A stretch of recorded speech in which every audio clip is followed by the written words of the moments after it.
dari Korpri ya melanjutkan aspirasi teman-teman semuanya, melanjutkan aspirasi para ASN, pengurus Korpri, kementerian, lembaga, provinsi dan kabupaten kota yang masuk pada kami.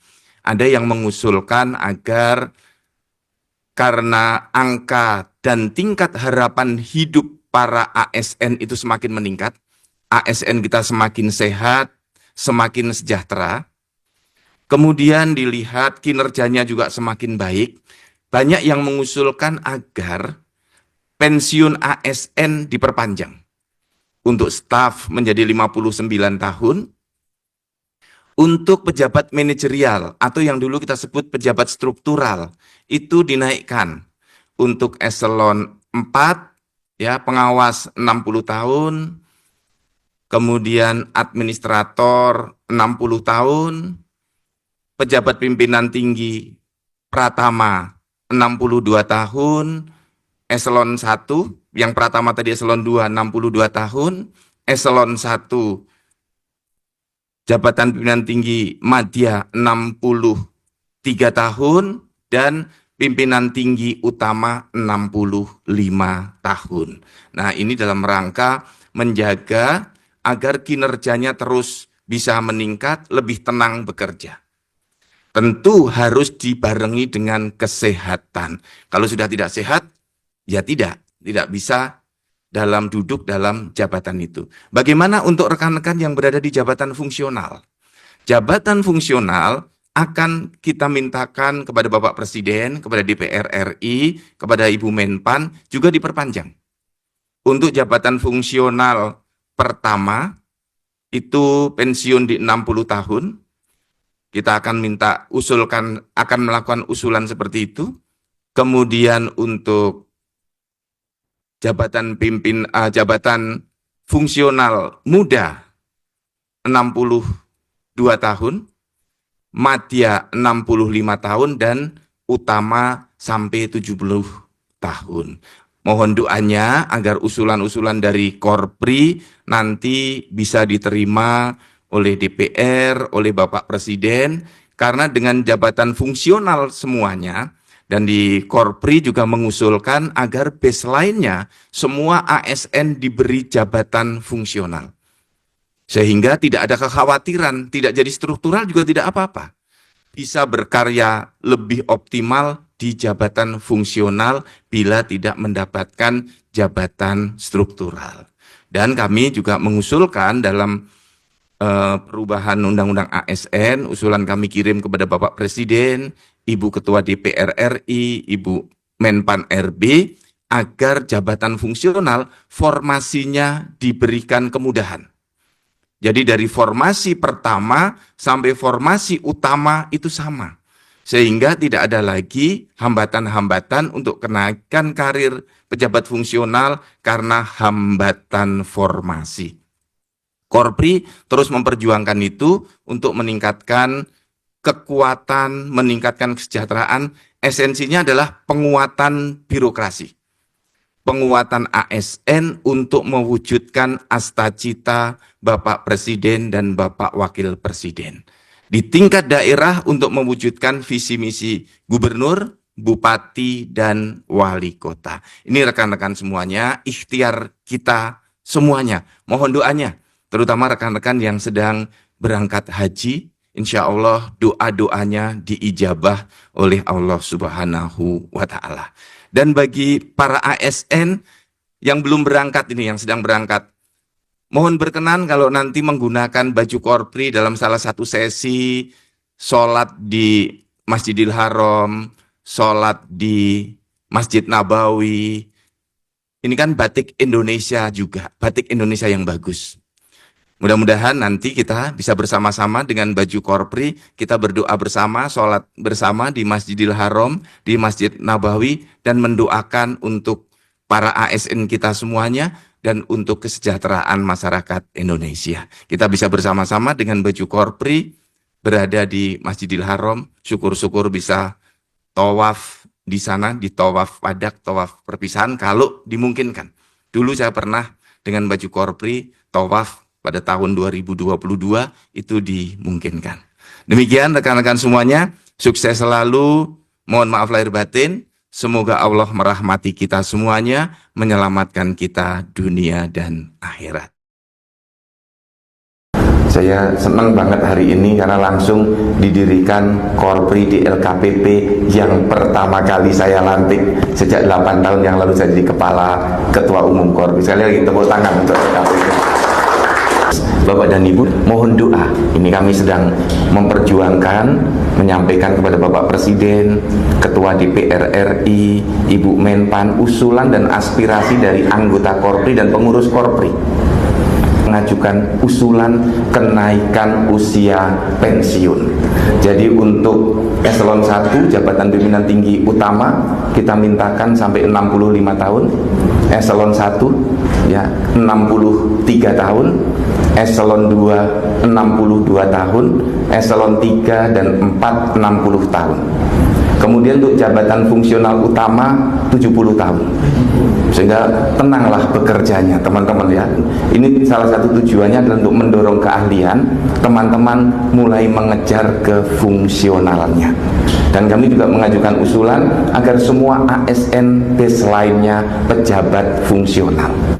Dititipi pesan khusus untuk memberikan best practices yang kemungkinan sebagian besar dari birokrasi kita yang ada di daerah itu mengalami hal yang sama, dan oleh karenanya saya tidak akan masuk ke dalam kira-kira teori yang lebih sophisticated, tetapi lebih bicara pada practical base ya.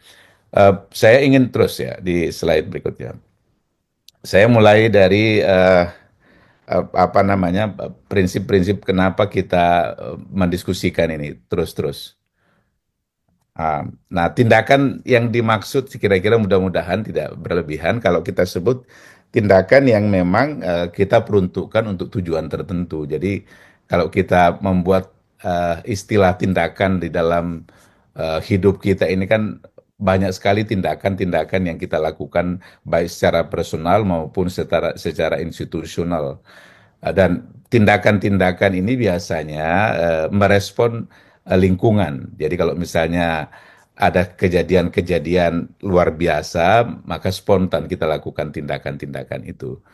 Tetapi dalam konteks tema ini, tindakan yang dimaksud itu adalah lebih banyak pada tindakan-tindakan yang memiliki apa namanya goal, tujuan yang memang sudah dirancang jauh sebelumnya, atau tindakan-tindakan yang memang mengatasi masalah spontan di daerah atau di pemerintahan. Banyak sekali fakta-fakta yang menunjukkan pemerintah itu lalai, ya, atau dalam pengertian tidak memiliki ability, tidak memiliki kesanggupan untuk merespon hal-hal yang memang spontan dan membutuhkan tindakan-tindakan yang cepat, tepat. Dan yang kita saksikan di daerah ini fakta-fakta yang terjadi. Ya, ini ada memiliki atau mempunyai korelasi dengan aspek leadership. Dan kembali kita ke situ bahwa birokrasi kita, ASN kita ini memang menjadi pilar untuk perbaikan bangsa itu tidak mudah. Kalau tidak membiasakan sebuah tindakan yang kuat, terencana, dan memiliki perspektif pengetahuan yang baik. Makanya pada saat mohon izin kita tidak mengulang apa namanya cerita, tapi ini fakta. Pada saat Prof Sudan jadi gubernur, saya jadi sekda, apa yang kami lakukan itu adalah mencoba untuk meyakinkan bahwa tindakan-tindakan politik yang sudah diputuskan oleh institusi politik di daerah itu memang hanya bisa kuat, bisa survive kita di daerah itu kalau selanjutnya dikelola oleh birokrasi yang tindakannya sangat bagus. Dan itu yang saya rasakan. Jadi Prof Sudan waktu jadi gubernur di Sulbar, PJ Gubernur setahun itu, representasi politik dalam pengertian mengawal keputusan-keputusan strategik, tetapi itu akhirnya tidak bisa jalan dengan kuat kalau tidak ada direction yang jauh lebih menguatkan keputusan-keputusan strategik itu. Dan ini yang kita impikan. Sebetulnya Kalau negara kita ini bisa membangun kolaboratif model yang kuat untuk mengambil tindakan-tindakan itu, maka insya Allah negara kita ini bisa maju. Dan kita optimis ke arah itu. Nah, yang kita perjuangkan sekarang adalah bagaimana keselarasan keputusan-keputusan politik yang dilakukan oleh para kepala daerah dengan direct voters itu bisa dilembagakan menjadi tindakan-tindakan yang baik. Nah, ini mungkin larinya ke sana. Jadi berbagai macam tindakan ini memang harus diperbaiki dan tindakan-tindakan itu adalah decision. Coba di slide berikutnya. Nah, kenapa pemerintah dibutuhkan? Mohon maaf, ya kalau ini lebih bicara mengenai bagaimana kita memastikan pilihan-pilihan atau tindakan-tindakan pemerintah itu bisa mengomandoi semangat tadi disinggung mengenai demokratisasi. Jadi memang sudah harus bergeser kita. Pemerintah yang dulunya kita persepsikan menjadi apa namanya regulator murni, ya memastikan bahwa masyarakat itu diatur, sekarang tidak lagi. Saya kira ini kesadaran kita bersama bahwa pemerintah yang baik sekarang itu adalah pemerintah yang bersama rakyatnya, dan oleh karena itu tindakan-tindakannya juga tidak mungkin jauh dari permasalahan di masyarakatnya.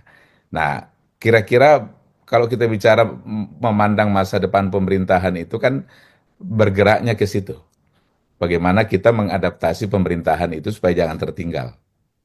Karena fakta di lapangan menunjukkan lurah-lurah kita, desa-desa, kepala-kepala desa kita, ya, yang notabene first line apa namanya government itu banyak yang mengeluhkan dan seolah-olah sudah ditinggalkan oleh masyarakatnya karena masyarakatnya semakin maju, ya pemerintahnya masih tetap jalan di tempat tanda kutip tidak bergerak maju. Kenapa? Karena perspektifnya untuk mencoba menyiapkan diri menjadi eksekutor dari tindakan permasalahan yang baik itu tertinggal oleh isu-isu seperti yang kami perlihatkan di sini. Misalnya bagaimana kelurahan yang harus menjadi apa namanya baseline data yang terkuat itu tidak dimiliki, ya, atau apalagi kepala desa di pedalaman. Nah, semua ini adalah kira-kira dimensi input yang tidak memungkinkan kita mengambil tindakan-tindakan yang bagus kalau ini semuanya tidak kuat. Nah, kira-kira ini gambaran dari slide ini. Nah, yang ketiga, mungkin slide berikutnya. Nah, kita pertanyakan lagi, mengapa pemerintah itu kita butuhkan saat ini? Jadi, terkait dengan tema ini mungkin clue-nya di sini. Bahwa otoritas yang dimiliki oleh pemerintah itu memang menjadi salah satu apa namanya kekuatan luar biasa, dan itu apapun yang dilakukan sesuatu yang dianggap sah karena memiliki otorisasi. Itu gambaran yang kita sebut dengan mandatory. Tapi dalam perspektif modern, saya kira pemerintah sekarang itu atau pemerintah dibutuhkan itu karena dibutuhkan apa yang saat ini menjadi kepentingan masyarakat itu adalah bagaimana mencoba untuk mengembangkan dan melakukan stabilisasi hukum. Nanti kawan-kawan dari perspektif hukum akan mengelola ke situ bahwa sebaik-baik pemerintah itu adalah pemerintah yang sukses mengatur keteraturan atau menciptakan keteraturan. Jadi kalau di puskesmas, di sekolah-sekolah, kita masih melihat praktek-praktek yang jauh dari keteraturan, maka government itu dipertanyakan di situ. Nah, tindakan-tindakan ini yang perlu. Apalagi kalau kita bicara mengenai perspektif pemerintahan modern yang bicara mengenai daya saing. Jadi tindakan yang diambil itu lebih bicara daya saing. Nanti saya di bagian belakang nanti saya akan uraikan bagaimana best practice di Sulbar nanti.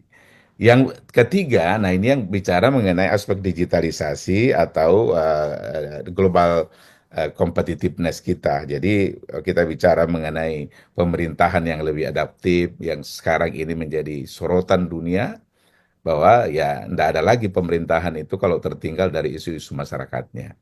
ya tidak responsif, apalagi cara kerja yang tidak kolaboratif. Nah, ini kebutuhan-kebutuhan pemerintah saat ini dan masa depan.